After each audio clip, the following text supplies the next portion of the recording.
معزز سامعین اکرام، میں عرض کر رہا تھا وہ کشتی ہلنے لگی تو پورے تاجرین مل کو، وہ ایک تاجر کو بھی اس کے سامان کو بھی پورا اٹھا کو دریا میں ڈال ڈالے.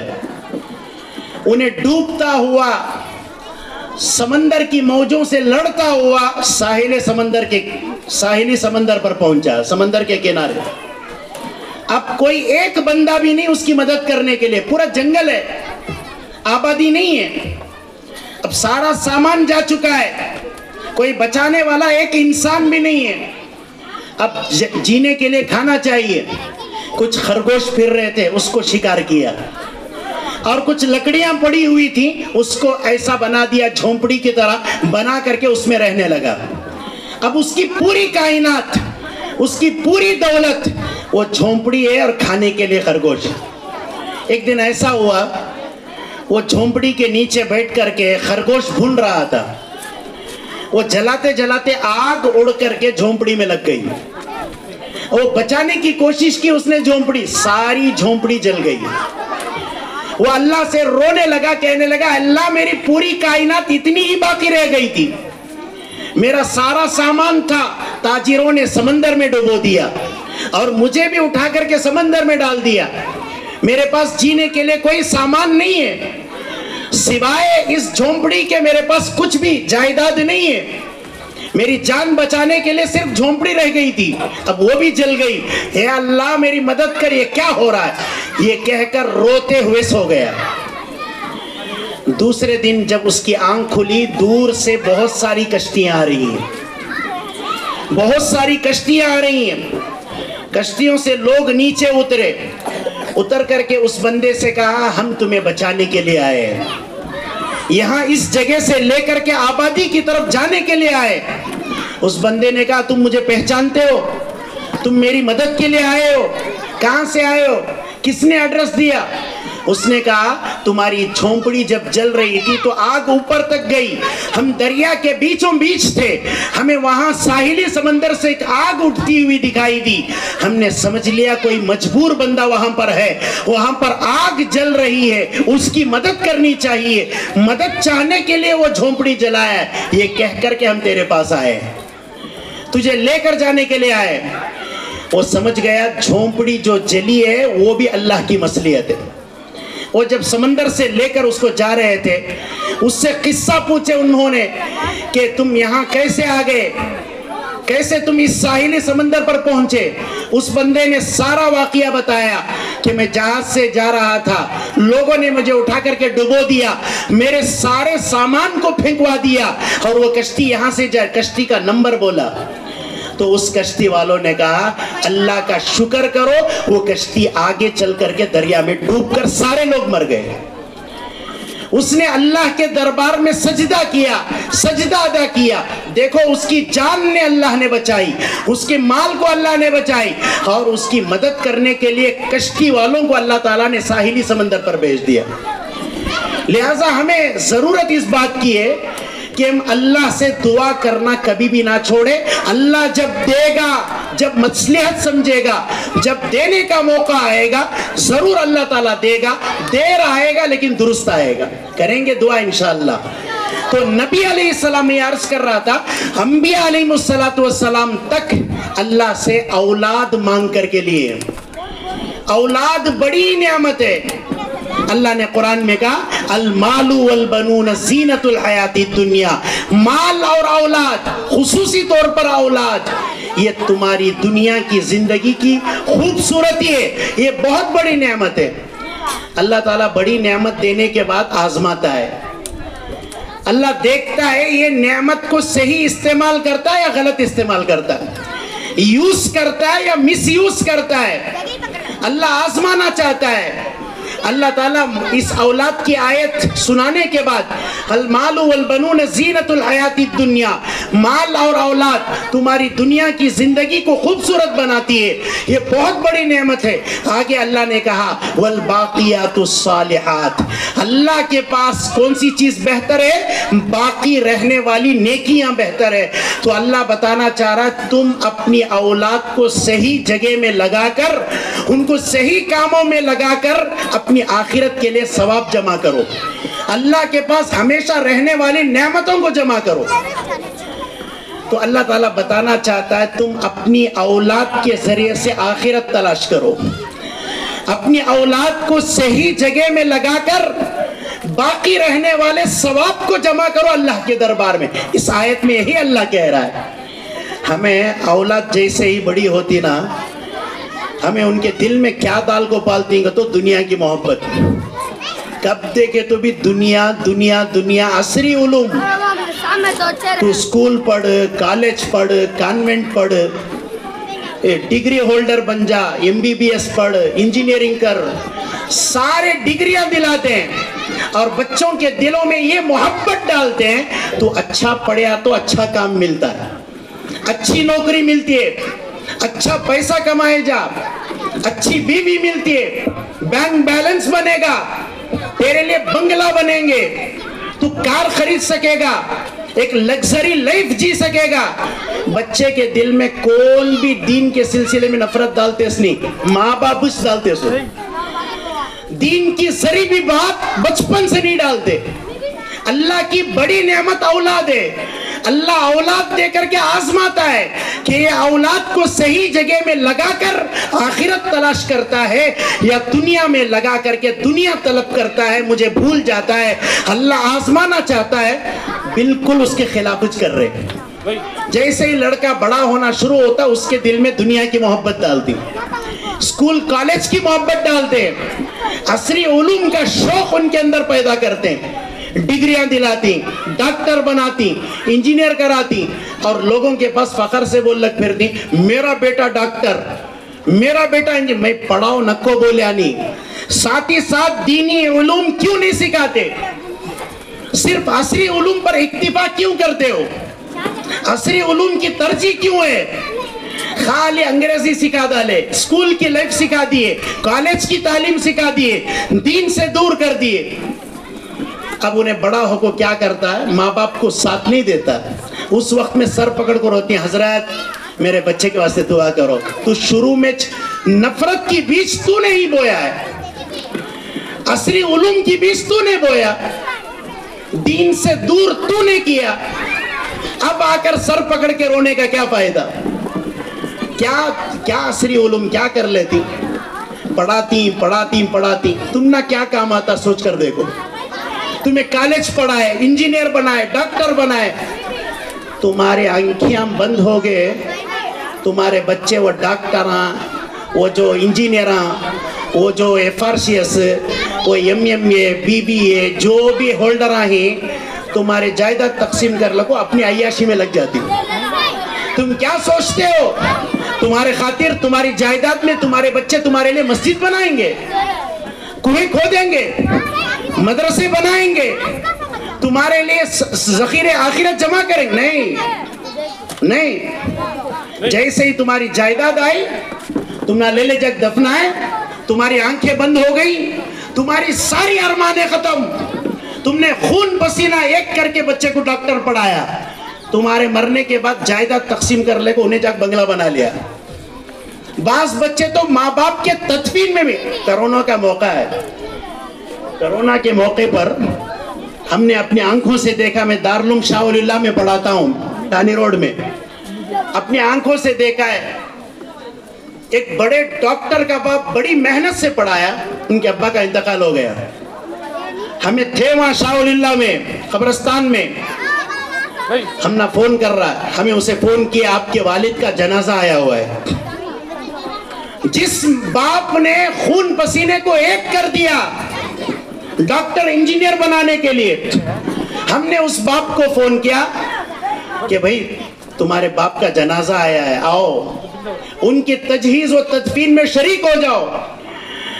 کرونا کا موقع ہے، کوئی بندہ باہر نہیں نکل رہا، ہر بندہ موت سے ڈر رہا ہے۔ تو اس نے کہا حضرت میں کیا تبھی پیسے دے ڈالتا ہوں، تمہیں دفنا ڈالو حضرت۔ پوری زندگی کی جمع پونجی لگا کر خون پسینہ ایک کر کے ڈاکٹر بنایا، اسے دفن کرنے بھی شریک نہیں ہے۔ بول رہا حضرت تمہارے مدرسے کو چندہ دے ڈالتا ہوں، تمہیں دفنا ڈالو حضرت۔ مجھے آنے ہوتا نہیں، بہت سچویشن کریٹیکل ہے، میں نہیں آ سکتا۔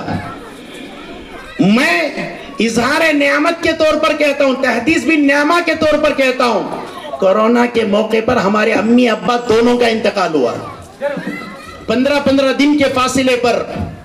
15 رمضان میں ہمارے والدہ کا انتقال ہوا، 30 رمضان کل عید ہے، آج ہمارے والد کا انتقال ہوا۔ دونوں کے جنازوں کو کرونا کے موقع پر، جو عین کرونا چل رہا تھا، میں فخر کے طور پر کہتا ہوں، میں خود قبر میں اتر کر کے اپنی والدہ کو اتارا، اپنے ماں باپ کو اتارا، ان کے لئے آج بھی قرآن پڑھ کے بخشتا ہوں۔ یہ عصری علوم کی ترجیح دینے والوں سے میں کہتا ہوں، جیسے تم پڑھا کر ڈگری دے کر کے ختم کر دو گے، تمہاری آنکھیں بند ہو جائیں گی، تمہارے لئے ثواب جاریہ کچھ نہیں آئے گا، یاد رکھو۔ یہ اولاداں تمہارے رہتے ہوئے تم نہ جائیدادہ نہیں چھوڑ رہی گے تو تمہیں مرے بعد تمہارے لئے مسجد بناتی ہیں، تمہاری سوچ ہے کیا؟ تمہارے لئے 1 روپیہ صدقہ نہیں کریں گے۔ اگر تم دینی تعلیم پڑھاؤ گے، اگر انہیں کچھ خرچ بھی نہیں کریا، اس کے ایک الف با تا کا ثواب تمہارے قبر پر پہنچتا رہے گا، الف با تا کا ثواب بھی پہنچے گا۔ مفتی اشرف علی صاحب امیر شریعت رحمت اللہ علیہ بار بار یہ واقعہ سناتے ہوئے میں خود اپنے کانوں سے سنا ہوں۔ ایک باپ تھا، حضرت خود بتاتے تھے، ہمیشہ بتاتے تھے، ایک باپ تھا، اس کی دل کی خواہش تھی کہ میرا بیٹا مدرسے میں پڑھے، لیکن باپ ذرا گنہگار تھا۔ باپ کا انتقال ہو گیا، ابھی بچہ چھوٹا ہے، 2-3 سال کا لڑکا، 4 سال کا لڑکا تھا، باپ کا انتقال ہو گیا۔ باپ کے مرنے کے بعد اس کی جو بیوی بیوہ ہے، وہ خواب میں دیکھ رہی ہے اپنے خاوند کو، شوہر کو جہنم میں جل رہا ہے، اپنے گناہوں کی نحوست میں آ کر کے عذاب کے لپیٹ میں آ گیا، وہ جہنم کی آگ میں جل رہا ہے۔ بیوی دیکھ رہی، پریشان ہوئی، روزانہ خواب دکھائی دے رہا ہے، شوہر جہنم کی آگ میں جل رہا ہے۔ بیوی ایک مولوی صاحب کے پاس آئی، آ کر بولی، حضرت میرے شوہر ذرا غلط کام کرتے تھے، ذرا گناہ کرتے تھے، میں مانتی ہوں، لیکن ان کے دل میں خواہش تھی بیٹے کو عالم بنانے کی، لیکن وہ خواہش پوری ہونے سے پہلے انتقال ہو گئے، میں روزانہ ان کو عذاب میں گرفتار دیکھتی ہوں۔ مولوی صاحب نے کہا، پہلے تمہارے بچے کو لے جا کر مکتب میں داخل کرو، 4 سال کا بچہ ہے، اس کو لے جا کر مدرسے میں داخل کرو۔ تو اس بچے کو لے جایا گیا، والدہ نے لے جا کر ایک پاس والے مکتب میں داخل کرائے۔ وہ بچہ اس دن عصر میں گیا، جا کر کے پہلے نورانی قاعدہ شروع کیا، استاذ نے کہا بیٹے پڑھو الف با تا، تو بچے نے بھی پڑھا الف با تا۔ اس رات میں بیوی سوتی ہے، خواب میں دیکھتی ہے کہ شوہر جہنم سے نکل کر جنت میں جا چکا ہے، کچھ خرچ کرنے کی بھی ضرورت نہیں، خالی دینی تعلیم دے ڈالے، قرآن سکھا ڈالے، انہیں کیا نیت کریں دے نہیں کریں دے، وہ بچہ نورانی قاعدہ بھی پڑھتے رہے گا، اس کا ثواب تمہاری قبر میں پہنچتا رہے گا۔ ڈگری ہولڈر بنا لو، ڈاکٹر بنا لو، انجینئر بنا لو، دنیا کا بڑا سائنٹسٹ بن جاندے، اس کے علم کا ثواب تمہاری قبر کو نہیں آتا، تمہارے سر پر تاج نہیں آئے گا۔ یہ اپنے بیٹے کو حافظ بناؤ، سورج سے زیادہ چمکدار تاج تمہارے سر پر اللہ تعالیٰ پہنائے گا۔ یہ دھوکے کی زندگی پر بھروسہ مت کرو، یہ 4 دن کی رونق ہے دنیا کی، تم اپنے ہی بچوں کے دلوں میں مدارس سے دور کر دیتے ہو، عصری علوم کی ترجیح دیتے ہو، دنیا کا علم سکھاتی، دنیا کی محبت ڈالتی، اچھا کالج پڑھیا، اسکول پڑھیا تو تجھے اچھی نوکری ملتی ہے، تو زبردست کمائے جا، زبردست رہے جا، خواہش ڈال کو تمہیں مدارس سے دور کر دو۔ ماں باپ بھی کیا کرتی ہیں بولو، اپنے 4 بچے ہی گھر بولو، 4 بچوں میں 3 بچے لائق فائق ہیں، اچھا زبردست ذہینی، 1 بچہ کمزور ہے، ایسا ہوا بھی، 1 بچہ کمزور ہے، ناکام فیل ہو جاتا ہے، 3 بچے انٹیلیجنٹ ہیں، آپ کو بولتے ہیں حضرت میرے 4 بچے ہی حضرت، 3 اچھا پڑھ رہی، اسکول کانوینٹ میں جمع ڈالے حضرت، انہیں پڑھ رہا نہیں حضرت، مدرسے میں جمع لے حضرت، نہیں پڑھے آسو 3rd کلاس کو لے لگا مدرسے میں جمع دے۔ اس سے تمہاری سوچ معلوم ہوتی ہے کہ تمہاری سوچ کے اندر مدارس کی اہمیت گری ہوئی ہے۔ بچہ دین سمجھتا نہیں، دین معلوم نہیں، خالی دنیا پال کو رکھا ہے اس کا باپ، ماں باپ بچوں کے دلوں میں صرف اسکول کالج کی محبت ڈالتے، دنیا سے دور ہے، شریعت معلوم نہیں ہے، دین کیا ہے معلوم نہیں، قرآن کیا ہے معلوم نہیں، نورانی قاعدہ کیا ہے معلوم نہیں، اللہ کیا ہے معلوم نہیں، رسول کیا ہے معلوم نہیں، ڈگری ہولڈر ہے، انجینئر ہے، ڈاکٹر ہے، دین سے دور ہے۔ وجہ ان کے ماں باپ۔ اب انہیں کیا کرتا ہے، اسے شریعت معلوم نہیں، کون تبھی دیوانہ ذرا داڑھی چھوڑ کو، جھبا رکھو، جاہل رہتے ہوئے اس کی اتباع کرتا، کہیں کہ تو اسے معلوم کچھ نہیں کون ہمارا رہبر ہے، کون ہم کو راستہ بتانے والا ہے، کون جاہل ہے، مدارس سے دور، مساجد سے دور، علماء سے دور، شریعت سے دور۔ وہ بچے کے لیے کوئی رہبرچ نہیں رہتا، خالی اس کے دماغ میں دنیا رہتی، ہر آئینے غیرے پر بھروسہ کرتا، انہیں سامنے والا آرام سے اسے گمراہ کرتا، انہیں بھی گمراہ ہو جاتا۔ اس گمراہی کا سبب ماں باپ۔ ایسا چھوا بھی ایک جگہ میں، ایسا چھوا ہے، ایک آدمی جو ہے بڑا جاہل ہے، لوگ بہت مانتی ہیں اسے۔ کون مانتی؟ گریجویٹ طبقہ، انگریزی علوم میں بہت اونچے درجے کا علم حاصل کر گئے لیکن دین سے دور ہے۔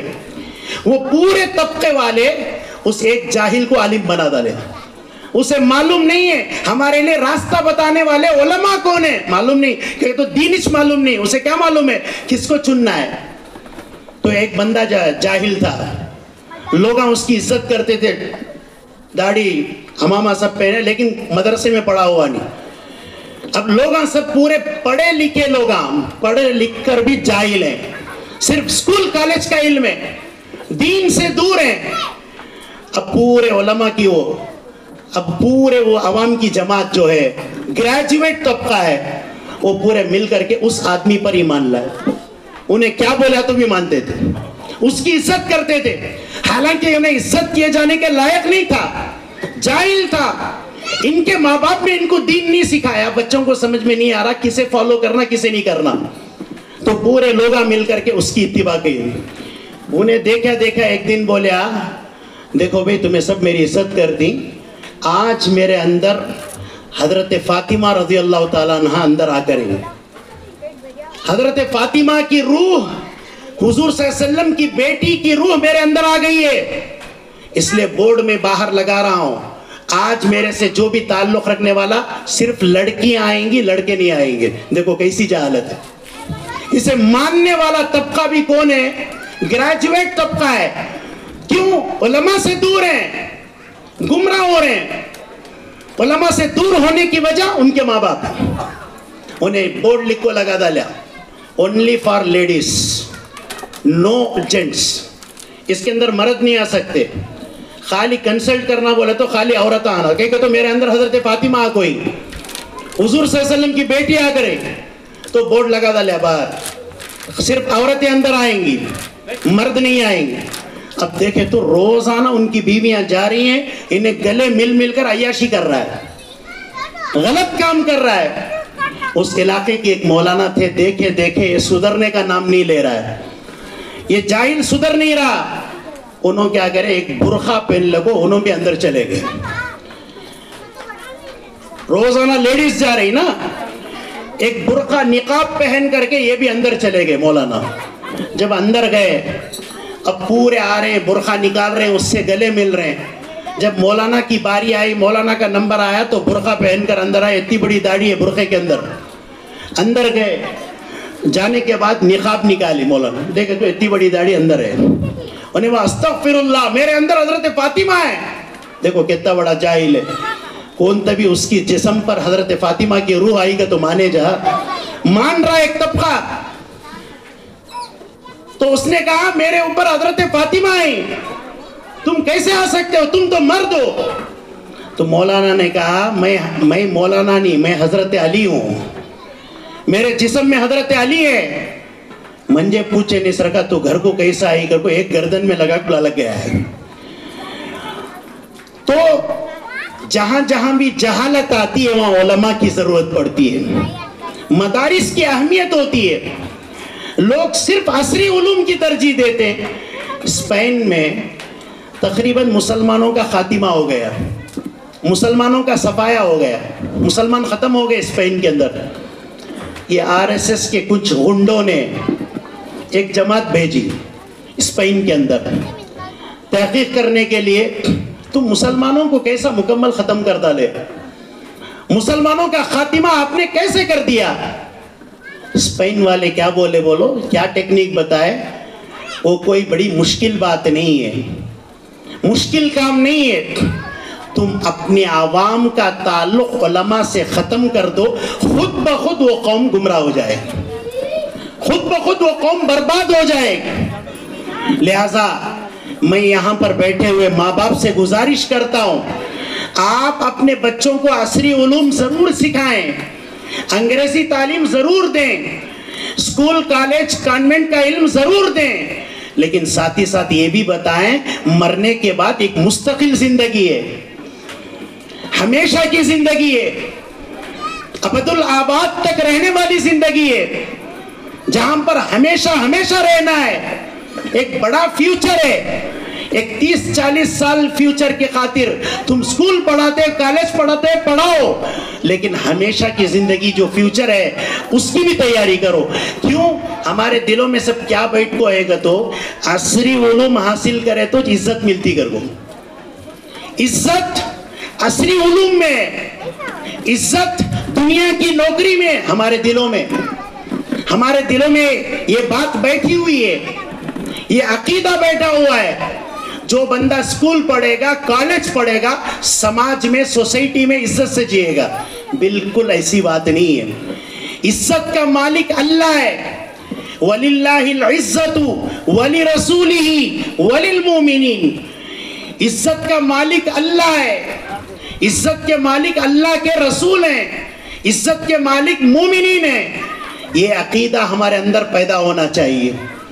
جب ماں باپ بچوں کے اندر صرف دنیا کی اہمیت ڈالتے ہیں، دنیا کی تعلیم کی اہمیت ڈالتے ہیں، مدرسے کے بارے میں کچھ نہیں سکھاتے، مدرسے کے علم کو بیکار سمجھتے ہیں، عزت کی چیز عصری علوم کو سمجھتے ہیں، تو بچوں کے اندر کہاں سے محبت آئے گی؟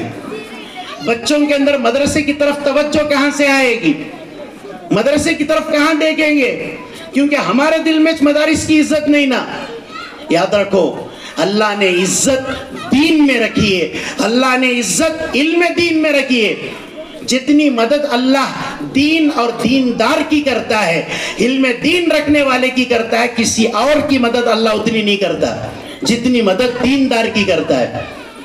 ایسی مدد اور ایسی عزت اس کو دیتا ہے، پورا عالم جو ہے اپنے منہ پر ہاتھ رکھ کر اس کی طرف توجہ کے ساتھ تعجب کے ساتھ دیکھنے لگتا ہے۔ اتنی شاندار طریقے سے اللہ دین کے علم رکھنے والے کی عزت کرتا ہے۔ ذُنُّن مصری رحمت اللہ علیہ ابن قدامہ نے التوابین میں لکھا ہے، دیندار کی عزت میں انہوں نے ایک بات لکھی ہے۔ ایک کشتی میں کچھ بزنس مین بیٹھ کے جا رہے تھے، جاتے ہوئے ایک بہت بڑا تاجر تھا۔ دیکھو اللہ تعالیٰ دیندار کی، علم دین رکھنے والے کی اللہ کے پاس کیا قدر و قیمت ہے، وہ قدر و قیمت ہمارے دلوں میں نہیں ہے، یہی مسئلہ ہے۔ تو کشتی میں بیٹھ کے جا رہے تھے، ذُنُّن مصری رحمت اللہ علیہ پائے درجے کے بزرگ، بہت بڑے ولی کامل ہیں، وہ کشتی میں بیٹھ کے جا رہے تھے۔ ایک نوجوان کمزور سا ایک نوجوان بیٹھا ہوا ہے، پھٹے پرانے کپڑے ہیں، وہ اس کشتی میں سوار ہے، بہت سارے لوگ تاجرین کی جماعت وہاں پر جا رہی ہے۔ تو تاجرین میں سے ایک تاجر، اس کا بہت سارا سونا چوری ہو گیا، اس کا گولڈ چوری ہو گیا۔ تو آس پاس وہ تاجر دیکھا، کون رے چور کے جیسا دکھ رہا کرو۔ اب دیکھ کر کے وہ جو غریب پر نظر پڑی، اس بڑے تاجر بزنس مین نے کہا، تو نے ہی میرے سونے کو چرایا ہے، تو ہی میرا گولڈ چرایا ہے، اس سے نکالو سونا۔ وہ قسم کھا کر کہنے لگا، میں نے چرایا، میرے پاس سونا نہیں ہے، میں چور نہیں ہوں، چرانے کے لیے نہیں آیا ہوں۔ تو قسمیں کھانے لگا، لیکن یہ تاجر اس کی ظاہری شکل صورت پر جا رہا ہے۔ وہ طالب علم تھا، علم دین حاصل کرنے والا ایک طالب علم تھا، دیندار تھا، پھٹے پرانے کپڑے تھے۔ اب دنیا والے باہر کے لباس کو دیکھ کر کے عزت کرتے ہیں، اب طالب علم کا لباس تو پرانا ہے، پھٹا پرانا ہے، تو یہ اس کے اوپر الزام لگانے، تو چرایا سو، تو ہی چور ہے۔ اس نے کہا نہیں نہیں میں نے چرایا، قسم کھا کر کہتا ہوں میں نے نہیں چرایا۔ تو انہیں پیچھے پیچھے الزام لگانے لگا اور کہا کہ تو سونا نکال دے ورنہ تجھے دریا میں ڈبو دیں گے، تجھ کو دریا میں غرق کر دیں گے۔ اس نے کہا مجھے 2 رکعت نماز پڑھنے کی اجازت دو۔ یہ دیندار کی اہمیت ہوتی ہے، یہ دیندار کا یہ ایک پاور ہوتا ہے، ایک طاقت ہوتی ہے، وہ اللہ سے تعلق جوڑتا ہے۔ اس نے کہا 2 رکعت نماز پڑھنے کی اجازت دو۔ 2 رکعت نماز پڑھی، مصلی بچھایا، 2 رکعت نماز پڑھ کے اللہ سے دعا کی۔ دیکھو طالب علم کی اللہ کے پاس کیا قدر و قیمت ہوتی ہے، دیندار کی اللہ کے پاس کیا قدر و قیمت ہوتی ہے۔ دنیا دار اس کے پھٹے پرانے لباس کو دیکھ کر، اس کے طالب علمی پرانے حالت کو دیکھ کر اس کے پر تہمت لگا رہے ہیں۔ یہ مصلی بچھا کر اللہ سے دعا کیا ہے اللہ میں سونا نہیں چورایا، تو جانتا ہے۔ یہ سارے لوگ مل کر کے میرے اوپر تہمت لگا رہے ہیں، اے اللہ مجھے تہمت سے بری کر دے، تہمت سے دور کر دے۔ تیرے خزانے میں کوئی کمی نہیں ہے، تیرے پاس سونے کی کوئی کمی نہیں ہے، اے اللہ اس کا سونا اس کو واپس لوٹا دے۔ جیسے یہ دعا کرنا تھا، وہ طالب علم کی دعا ختم ہوئی، ایک چھوٹا لڑکا ہے، اس کی دعا ختم ہوئی تو کہتے ہیں حضرت ذوالنون مصری رحمت اللہ علیہ، کشتیوں کے چاروں طرف مچھلیاں ایک ایک سونے کے ٹکڑے کو لے کر آ کر کے منہ دکھا کر کے کھڑی ہو گئی، یہ سونا لے لو، یہ سونا لے لو۔ کشتیوں کے چاروں طرف مچھلیاں سونا لے کر آ کر دے رہی ہیں۔ اللہ تعالیٰ نے ایک طالب علم کی شان ایسی رکھی، مچھلیوں سے خدمت لی، سونے کو مچھلیوں کے ذریعے سے واپس کیا۔ میں کہنا یہ چاہتا ہوں میرے دوستو، عزت دین میں ہے، عزت علم دین میں ہے، عزت دینداری میں ہے۔ عزت کا مالک اللہ ہے، وَلِلَّهِ الْعِزَّةُ وَلِرَسُولِهِ، عزت اللہ اس کا مالک ہے، رسول اللہ اس کے مالک ہیں، مومنین اس کے وارث ہیں۔ آخری میں ایک بات بتا کر اپنی تقریر ختم کروں۔ لوگوں کے نظروں میں جب تک علم دین کی عزت نہیں آئے گی تب تک تمہارے بچے دیندار نہیں ہوں گے۔ تمہارے اندر دین کی محبت آنا، تمہارے اندر علم دین کی محبت، عقیدت پیدا ہونا، تمہارے دل میں بات بیٹھنا، اللہ تعالیٰ نصرت کرنے والا اللہ ہے، مدد کرنے والا اللہ ہے، عزت کا مالک اللہ، ذلت کا مالک اللہ ہے۔ تمہیں خود ایک بات ٹھان لیے، ایک فیصلہ کر لیے کہ ہمارا بچہ عصری علوم حاصل کریا تو ہے نا عزت والا، اسے کیا بھی نہیں کر سکتے۔ عزت کا مالک اللہ ہے۔ ہر لمحہ ہر گھڑی اللہ تعالیٰ دین کی، دین والوں کی، علم دین کی، عالموں کی اللہ عزت کرتا ہے، اس کی محبت کرتا ہے، اسے مدد کرتا ہے۔ بحر الدموع ابن جوزی رحمت اللہ علیہ کی ایک بہترین کتاب ہے، اس میں علم دین کی عزت میں ایک بہترین بات حضرت نے لکھی ہے۔ بحر الدموع ہے، ابن جوزی رحمت اللہ علیہ بہت بڑے عالم دین گزرے ہیں، ان کی کتاب ہے۔ حضرت لکھتے ہیں ایک مسافرین کا ایک قافلہ جا رہا تھا، کچھ مسافرین مل کر کے راستے میں جا رہے تھے۔ میں بتانا اس لیے بتا رہا ہوں، اللہ کے پاس عالم کی، علم دین کی، دینداروں کی کیا اہمیت ہے یہ معلوم ہو۔ لوگوں کے نظروں میں جو بدخیالی ہے علماء کے بارے میں، مدارس کے بارے میں، علم دین کے بارے میں جو نیچ خیالی ہے، جو بد عقیدتگی ہے ان کے اندر، وہ ختم کرنا ہے۔ علم دین سے ہم محبت نہیں کریں گے تو کون کریں گے؟ علماء سے ہم محبت نہیں کریں گے تو کون کریں گے؟ مدارس کی اہمیت ہم پیدا نہیں کریں گے تو کون کریں گے؟ بحر الدموع میں ابن جوزی رحمت اللہ علیہ لکھتے ہیں، مسافرین کا ایک قافلہ جا رہا تھا، جاتے جاتے پورے مالداروں کا قافلہ ہے، ذرا پیسے رکھنے والے، اس زمانے کے اعتبار سے ذرا اسٹیبل، ذرا بزنس مین ہے، پیسے ہیں۔ وہ جا رہا تھا، راستے میں ایک پھٹے کپڑے والا، پرانے کپڑے والا طالب علم دیندار نظر آیا، داڑھی کے ساتھ، دبلا پتلا، ذرا کلر بھی اتر گیا ہے، پھٹے پرانے کپڑے ہیں، پرانا لباس ہے، اسے دیکھتے ہی معلوم کر لے جائے انہیں مدرسے کا ہے، یہ علم دین پڑھا ہوا ہے، اس کے پاس کچھ دنیا نہیں ہے۔ اب یہ قافلہ جا رہا تھا، اس بندے سے ملاقات ہوئی. اس بندے سے قافلے والے پوچھے تو کسی کا غلام ہے؟ کیونکہ شکل ویسی دکھ رہی تھی، پھٹے پرانے لباس میں، خستہ حالی میں، ان کی شکل ایسی لگ رہی تھی کہ کہیں سے بھاگ کر آئے. تو مسافرین نے کہا تم کسی کے غلام ہو، اپنے آقا سے بھاگ کر آئے ہو؟ وہ بندہ غلام نہیں تھا، آزاد تھا، لیکن اس نے دل میں نیت کی میرا آقا اللہ ہے، میں اس کے دربار سے بھاگ کر آیا ہوں، میں گنہگار ہوں. یہ نیت کر کے اس نے کہا ہاں میں غلام ہوں، میرے آقا سے اللہ سے بھاگ کر آیا ہوں، دل میں نیت کر رہا ہے. اب سفر میں آگے بڑھنے لگے.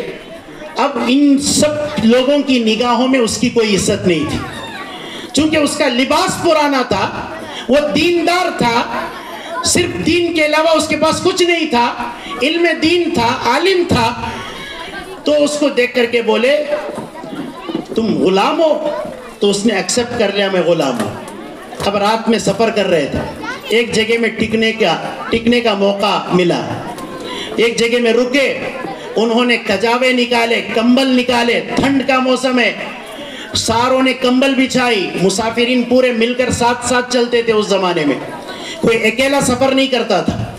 تو ساروں نے اپنے کجاوے نکالے، کمبل نکال کر کے وہاں پر بچھا کر کے سونے لگے. ایک بات اس کو پوچھا تک نہیں تم ہمارے ساتھ سو گے یا نہیں، ہمارے ساتھ کھاؤ گے یا نہیں. کوئی نے کسی نے اس کا خیال نہیں کیا، کسی نے اس کی طرف التفات نہیں کی، اس کی طرف توجہ نہیں کی. اپنے اپنے کمبل بچھانے لگے، سونے لگے. تو اس غریب بندے کو دیکھا گیا. وہ غریب بندہ جب سب سو رہے ہیں تو اپنے اللہ کے دربار میں رکعت بن کر کے کھڑا ہو گیا. خطرناک ٹھنڈ ہے، برف برس رہی ہے، اولے گر رہے ہیں. وہ نماز پڑھ رہا ہے، اس کے پاس ٹھنڈ سے بچنے کے لیے سامان نہیں ہے، لحاف نہیں ہے، کمبل نہیں ہے، پھٹے پرانے کپڑے ہیں. دنیا دار سمجھے کہ وہ فقیر ہے، غلام ہے، اس کی کیا مدد کرتے ہیں. وہ تو نماز میں کھڑا ہو گیا، یہ لوگ سو گئے. وہ پرانے کپڑے، خطرناک ٹھنڈ ہو رہی ہے. وہ رکعت بن کر کے کھڑا ہوا، جیسے ہی سجدے میں گیا سجدے ہی میں رہ گیا. یہ لوگ جب اٹھے تو اس بندے کو دیکھے کہ رات سے سجدہ کر رہا ہے. جب سامنے جا کر ہلائے تو وہ بندہ دھڑام سے نیچے گرا، اس کا انتقال ہو گیا. سجدے کی حالت میں اس کا وصال ہوا، اس کا انتقال ہوا. لوگوں نے کہا چلو اس کی تجہیز و تدفین کرتے ہیں، اس کو دفنا دیتے ہیں، ثواب ملتا ہے.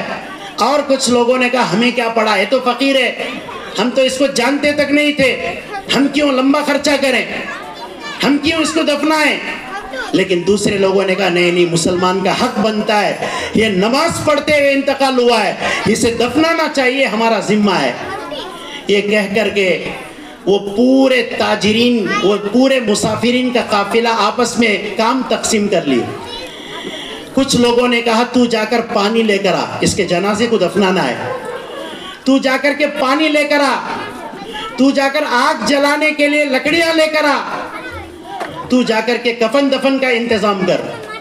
اچھا معلوم ہے مسافرین ایسی جنگل میں پہنچے تھے جہاں دور دور تک تالاب نہیں، پانی کا ایک قطرہ بھی نہیں تھا، لیکن انہوں نے آپس میں کام تقسیم کیے. اس کو نہلانا ہے، جا کر پانی لے کر آؤ. دور دور تک تالاب نہیں تھا، رات میں دیکھ چکے تھے قافلے والے.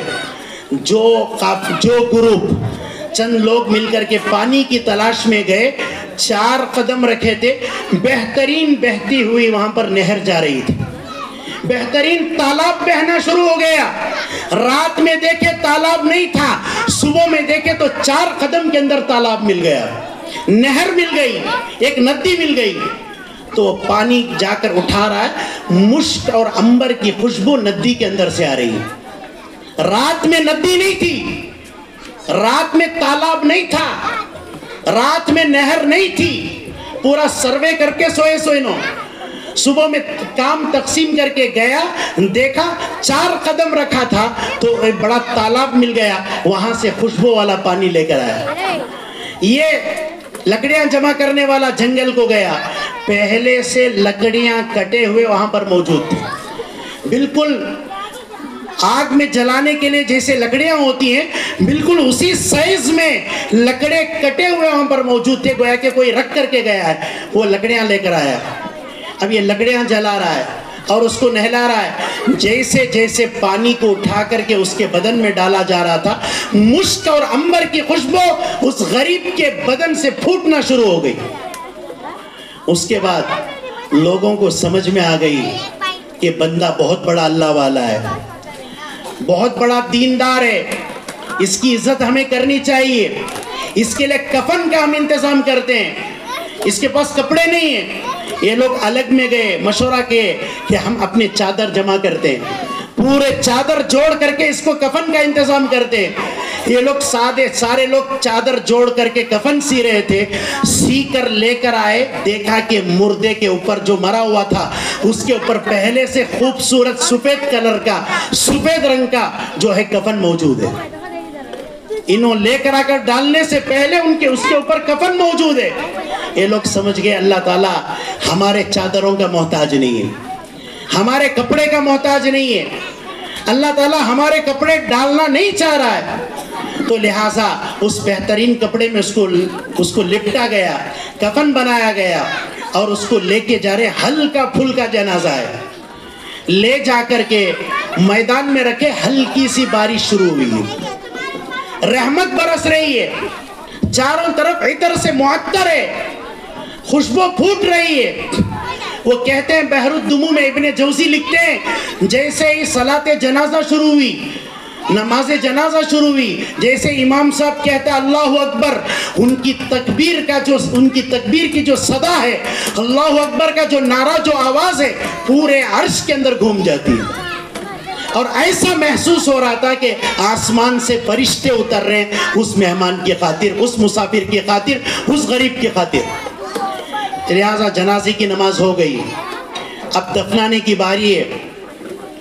ساتھیوں نے بتایا کہ اس زمانے کے حساب سے اس کا مختصر خاکہ بنا لو، اس کی ہلکی سی تصویر بنا لو، وہ زمانے میں فوٹوگرافی کا زمانہ نہیں، اپنے ہاتھ سے چھڑا لینا، ایک حساب سے ذہن میں بٹھا لینا اس کی شکل کو، اس کے ہلکی سی تصویر بناؤ۔ تو کچھ ساتھیوں نے اپنے اپنے دماغ لگائے اور ہلکی سی تصویر بنا لی اور ان کو تدفین کر دیے۔ یہ ہلکی سی تصویر اس لیے بنائے کہ آگے چل کر کے تحقیق کرے یہ اللہ والا کون ہے، یہ دیندار بندہ کون ہے جس کی خاطر تالاب آ رہا ہے، لکڑیاں کٹ کر تیار ہو رہی ہیں، تالاب کے اندر سے خوشبو آ رہی ہے، خود بخود کفن کا انتظام ہو رہا ہے، مشک اور عنبر کی خوشبو قبر کے اندر سے آ رہی ہے، یہ اللہ والا کون ہے معلوم کرنا ہے، اس لیے ہلکی سی تصویر بناؤ۔ تصویر بنا لیے، تدفین ہو گئی۔ وہ لوگ مسافرین کا قافلہ چلتے چلتے کوفہ کی طرف آیا، یہ تصویر دکھا کر کے پوچھا یہ تصویر والا کون ہے، جانتے ہیں یہ کہاں کا رہائشی ہے، یہ کہاں کا رہنے والا ہے؟ تو کوفہ کے رہنے والوں میں سے ایک نے ان کو پہچان لیا، دیکھتے ہی بولا یہ کوئی دوسرا بندہ نہیں، یہ حضرت اویس قرنی رحمت اللہ علیہ، حضرت اویس قرنی ہے، یہ اپنے علاقے سے توبہ کرتے ہوئے جنگل پہنچے ہیں، اللہ نے ان کی اتنی عزت دی، اتنی عظمت دی، اتنی اللہ نے ان کا احترام کیا، اللہ نے فرشتوں کے ذریعے تالاب کو پہنچایا، کٹے ہوئے لکڑیوں کو پہنچایا، کفن کا انتظام کیا، مشک و عنبر کی خوشبوئیں اللہ نے دریا کے اندر پیدا کر دی۔ تو بحر الدموع میں ابن جوزی لکھتے ہیں ایک دیندار کی قدر اللہ تعالیٰ اس طرح کرتا ہے، ایک عالم دین کی قدر اور احترام اللہ تعالیٰ فرشتوں کو بھیج کر کے کرتا ہے۔ لہٰذا میں آپ حضرات سے مؤدبانہ اپیل کرتا ہوں کہ آپ حضرات زیادہ سے زیادہ اپنے بچوں کو مدرسے میں پڑھائیں، ان کو دین سکھائیں۔ آپ کے دماغوں کے اندر جو گندگی بھری ہوئی ہے، مدرسے میں پڑھنے والے کو عزت نہیں ملتی، وہی 4,000 5,000 میں نوکریاں کرنا، پوری زندگی ووچ پیوند لگے ہوئے لباس، ووچ دال کھانا، کون جیتی لگزری لائف نہیں، بالکل غلط بات ہے۔ تمہارے دماغوں میں بات بیٹھی ہوئی ہے عصری علوم میں عزت ہے، یاد رکھو عزت پیدا کرنے والے کے ہاتھ میں عزت ہے، وہ اللہ کہتا ہے مومنین کے لیے عزت ہے، ایمان والوں کے لیے عزت ہے۔ میں آخر میں آپ حضرات سے گزارش کرتا ہوں، مؤدبانہ اپیل کرتا ہوں آپ اپنے دل کو مدرسے کے لیے نرم رکھیں، مدرسے کے بچوں کے لیے اپنے دل کو چوڑا رکھیں، وسیع رکھیں۔ مدرسے کا احترام سب سے پہلے آپ کے اندر ہو، آپ کے اندر سے آپ کے اولاد کے اندر دین کی اہمیت آتی ہے، مدارس کی عزت پیدا ہوتی ہے۔ اور بھی بہت سارے واقعات ہیں، اللہ تعالیٰ نے دین اور دین والوں کی، دین داروں کی، علماء کی اللہ کیسی نصرت کرتا ہے، کیسی عزت کرتا ہے، بے مثال عزت کرتا ہے۔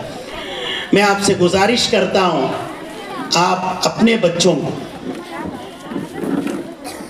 چاہے اپنے بچے ہو، پڑوس کے بچے ہو، بڑے ہو، چھوٹے ہو، ہر بچے کو، ہر بڑے پر ضروری ہے وہ آ کر دین کی تعلیم حاصل کرے۔ ہمیشہ کا فیوچر ہے، ہمیشہ کا مستقبل ہے۔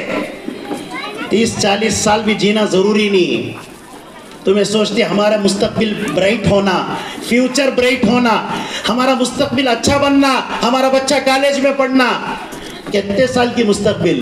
تمہارے بچے کی عمر 30 سال رہتی، مزید 30 سال جینے کی گارنٹی نہیں ہے، رہتے رہتے چلے جاتا۔ عمر، موت کے لیے کوئی عمر نہیں ہے، لیکن موت کے بعد ہمیشہ کام آنے والی چیز یہی علم دین ہے، یہی مدارس میں پڑھائے جانے والا علم دین ہے، یہی قرآن ہے، یہی نورانی قاعدہ ہے، یہی احادیث رسول ہے۔ لہذا میں آپ حضرات سے گزارش کرتا ہوں کہ آپ حضرات اپنے دل کے اندر مدرسے کی عزت پیدا کریں، مدرسے کی محبت پیدا کریں، علم دین کی عزت اجاگر کریں۔ آپ کے اندر سے، آپ کی اولاد کے اندر آتی سو تمہیں دین کی بے قدری کر ڈال کو، آگے چل کو اولاد نافرمانی کرے تو سر پٹک کر کیا بھی فائدہ نہیں۔ اولاد بے نمازی ہوئی، سر پٹک کر فائدہ نہیں۔ وجہ یہ ہے کہ تم نے اس کے دل کے اندر دنیا کا بارود بھرا ہے، دین سے متعلق کوئی بھی بات نہیں ڈالی، علم دین سے متعلق کوئی بھی شگوفہ اس کو نہیں سکھایا۔ لہذا اس جلسے کے ذریعے سے، اس جلسے کے پلیٹ فارم سے میں آپ کے درمیان آخر میں ایک بات پہنچا کر اپنی بات ختم کروں کہ آپ زیادہ سے زیادہ اپنے بچوں کو ان مدارس میں پڑھاؤ، مساجد میں پڑھاؤ، مکاتب میں پڑھاؤ، اپنے بچوں کو دیندار بناؤ۔ تم اپنے بچوں کی زندگی چاہتے ہو، ان کے مستقبل کو سنوارنا چاہتے ہو، ان کے مستقبل کو آراستہ کرنا چاہتے ہو، اس کا ایک ہی طریقہ ہے، تم مدارس کے اندر اپنے بچوں کو داخل کرو۔ تمہارے لئے قبر میں ساتھ دینے والا علم ہے۔ تمہارا بچہ حافظ ہوتا ہے، تمہارے لئے قبر کے اندر وہاں ریلیکس ملتا ہے، تمہارے لئے سکون ملتا ہے قبر کے اندر، اس کے ایک ایک حرف کے بدلے میں تمہارے قبر کے اندر ثواب پہنچایا جاتا ہے۔ لہٰذا میں آپ حضرات سے گزارش کرتا ہوں کہ آپ ان بچوں کی ہمت افزائی کریں، ان مدارس کی ہمت افزائی کریں، اپنے دل کے اندر مدارس سے محبت پیدا کریں، مدرسے کے بچوں سے محبت پیدا کریں، ان جیسے جلسہ جلوس میں حاضر ہو کر ان ننھے منھے بچوں کی ہمت افزائی کریں، اور اپنے بچوں کو زیادہ سے زیادہ مدارس دینیہ، مدارس اسلامیہ میں جمانے کی فکر کریں۔ اللہ تعالیٰ سے دعا کرتا ہوں، اللہ تعالیٰ ہم سب کے بچوں کے اندر اللہ تعالیٰ دینی جذبہ پیدا فرمائے، دین کی خدمت پیدا فرمائے، دینی محبت پیدا فرمائے، ہم سب کو دیندار بنائے۔ اللہ سے دعا کرتا ہوں اللہ تعالیٰ ہم سب کا خاتمہ ایمان پر فرمائے۔